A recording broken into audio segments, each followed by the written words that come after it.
Hello दोस्तों, welcome to our channel Saurabh Singh study point. आज के लेक्चर में कंप्लीट करेंगे क्लास 12 की फिजिक्स सेकेंड चैप्टर 6, जिसका नाम है तरंग प्रकाश की तथा हाइगेंस का सिद्धांत। तो आज बात कर लेंगे हाइगेंस के सिद्धांत पर, समझेंगे। तो सबसे पहली हेडिंग है, देखिए, प्रकाश की प्रकृति। प्रकाश की प्रकृति क्या होती है? Nature of light. Nature of light क्या बोलती है कि प्रकाश एक प्रकार की विकिरण ऊर्जा है। प्रकाश क्या है? एक प्रकार की विकिरण ऊर्जा है जो कि हमारी आंखों को संवेदित करता है, जिससे हमें वस्तुएं तो दिखाई देती हैं परंतु स्वयं दिखाई नहीं देता है। ये सीधी रेखा में 3 × 10⁸ मीटर पर सेकेंड की चाल से चलता है। इसके संबंध में निम्न तत्व हैं। यानी जो हाइगेंस के सिद्धांत ने बताया, वैज्ञानिक जो हाइगेंस थे उन्होंने बताया कि प्रकाश में क्या क्या होता है। देखिए, सबसे पहले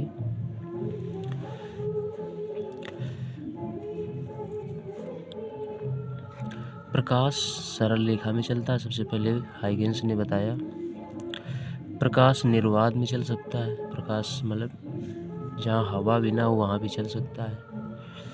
प्रकाश में परावर्तन होता है, प्रकाश में अपवर्तन होता है, प्रकाश में वर्ण विक्षेपण होता है, प्रकाश में व्यतिकरण होता है और विवर्तन, ध्रुवण, ये सब सभी होते हैं प्रकाश में। और प्रकाश पदार्थ से इलेक्ट्रॉन उत्सर्जित कर सकता है। सबसे मेन यही है कि प्रकाश पदार्थ से इलेक्ट्रॉन उत्सर्जित कर सकता है। तो हाइगेंस ने बताया कि प्रकाश में क्या क्या होता है। अब देखते हैं नेक्स्ट हेडिंग। देखिए, नेक्स्ट हेडिंग है तरंगाग्र यानी वेव फ्रंट। क्या है? Wave front. यदि किसी माध्यम में कोई ऐसा पृष्ठ खींचे, यदि किसी भी कोई भी माध्यम हो, उसमें एक ऐसा पृष्ठ खींचे कि प्रत्येक कण की कला समान हो। क्या हो? प्रत्येक कण की कला समान हो तो उसे तरंगाग्र कहते हैं, वेव फ्रंट कहते हैं। यानी किसी भी माध्यम में कोई ऐसा पृष्ठ खींच दें जिसकी प्रत्येक कण की कला समान हो, प्रत्येक कण की कला समान होनी चाहिए, उसे तरंगाग्र, वेव फ्रंट कहते हैं। देखिए, तरंगाग्र के प्रकार, टाइप्स ऑफ वेव फ्रंट। तो तरंगाग्र दो प्रकार के होते हैं। नंबर 1 समतल तरंगाग्र, नंबर दूसरा है क्या? गोलीय तरंगाग्र। दो प्रकार के होते हैं, नंबर 1 समतल, दूसरा गोलीय तरंगाग्र। देखिए, नेक्स्ट हेडिंग देखिए, हाइगेंस का तरंग सिद्धांत। क्या है? हाइगेंस का तरंग सिद्धांत। देखिए, हाइगेंस का तरंग सिद्धांत, हाइगेंस वेव थ्योरी। आयरलैंड के वैज्ञानिक हाइगेंस 1678 ईस्वी में एक नियम का प्रतिपादन किया। क्या किया? एक नियम का प्रतिपादन किया जिसके अनुसार प्रकाश तरंगों के रूप में चलता है। हाइगेंस ने 1678 ईस्वी में बताया कि प्रकाश तरंगों के रूप में चलता है।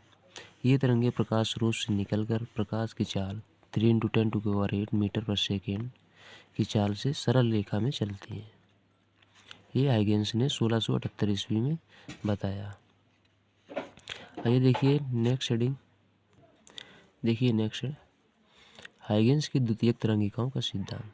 हाइगेंस ने अपने द्वितीयक तरंगिकाओं के सिद्धांत में बताया, हाइगेंस के द्वितीयक तरंगिकाओं के सिद्धांत के अनुसार किसी प्रकाश स्रोत से निकल कर चलने वाली तरंगों से जो नई तरंगें निकलती हैं उन्हें द्वितीयक तरंगिकाएं कहते हैं। क्या बताया कि जैसे कोई प्रकाश स्रोत से प्रकाश किरण निकली, उससे उत्सर्जित होने वाली नई किरणें जो निकलती हैं उन्हें द्वितीयक तरंगिकाएं कहते हैं। देखिए नेक्स्ट हेडिंग है, इसके सिद्धांत में निम्न परिकल्पनाएं हैं। क्या है कि हाइगेंस की द्वितीयक तरंगिकाओं का जो सिद्धांत है उसके सिद्धांत में निम्न परिकल्पनाएं हैं। नंबर 1 है, जब किसी माध्यम में स्थित तरंग स्रोत से तरंग निकलती है, मतलब जब कोई किसी माध्यम में स्थित तरंग स्रोत से, मतलब तरंग स्रोत स्थित है, उससे जब तरंगें निकलती हैं तो उसके चारों ओर के कण कंपन करने लगते हैं। उसके चारों ओर के कण जो होते हैं वो कंपन करने लगते हैं और कणों की कंपन की कला समान होती है तो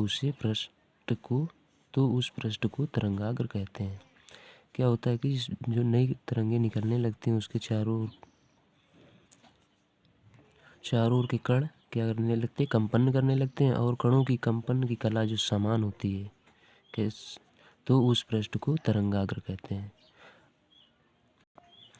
देखिए दूसरा है तरंगाग्र पर स्थित प्रत्येक माध्यम के कण एक नए तरंग स्रोत का कार्य करता है। क्या बताया हाइगेंस ने कि तरंग पर स्थित प्रत्येक माध्यम के कण एक नए तरंग स्रोत का कार्य करता है, जिससे नए तरंगें सभी दिशाओं में निकलती हैं। नई तरंगों को द्वितीयक तरंगिकाएं कहते हैं। देखिए जो प्रकाश स्रोत से जो तरंगें निकलती हैं उस तरंगों से और जो तरंगें प्रोड्यूस होती हैं उन तरंगों को द्वितीयक तरंगिकाएं कहते हैं। देखिए हाइगेंस के तरंग सिद्धांत की सफलताएं। हाइगेंस के तरंग सिद्धांत की सफलताएं। हाइगेंस ने जो तरंग सिद्धांत दिया उसमें किस किस चीज़ों में सफलताएं प्राप्त की। तो इस सिद्धांत से प्रकाश के परावर्तन तथा अपवर्तन के नियमों की व्याख्या की जा सकी, नंबर 1। और नंबर दूसरा, इस सिद्धांत से प्रकाश के विवर्तन तथा व्यतिकरण की व्याख्या की जा सकी। और देखिए नेक्स्ट रीडिंग है हाइगेंस के तरंग सिद्धांत में विफलताएं। हाइगेंस ने अपने जो तरंग सिद्धांत दिया उसमें किन किन चीज़ों में विफल हो गए। देखिए तो नंबर 1, इस सिद्धांत में प्रकाश को अनुदैर्घ्य माना गया है।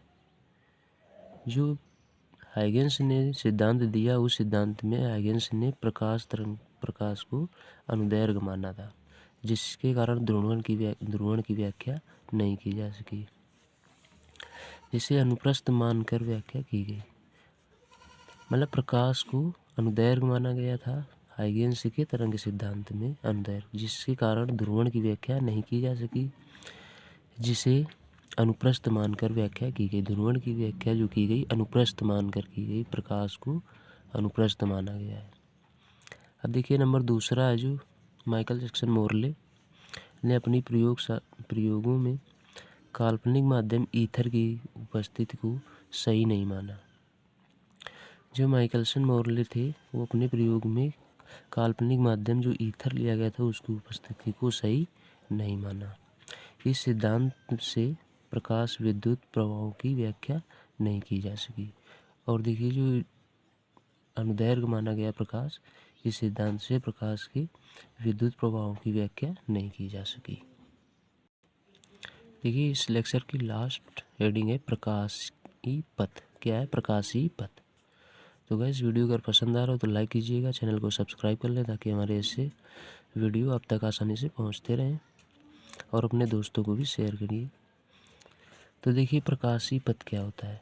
प्रकाश किरण जितने समय में n अपवर्तनांक वाले माध्यम में d दूरी तय कर लेती है, मतलब जो प्रकाश है, प्रकाश की किरण वो जितने समय में n अपवर्तनांक वाले माध्यम में दूरी तय कर लेगा वह उतने ही समय में निर्वात में d दूरी तय कर लेगी, और इसी दूरी को प्रकाशी पथ कहते हैं।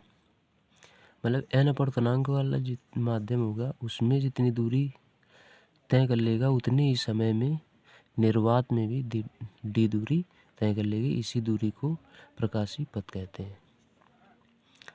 तो गाइस वीडियो अगर पसंद आए तो लाइक कीजिएगा, चैनल को सब्सक्राइब कर लें।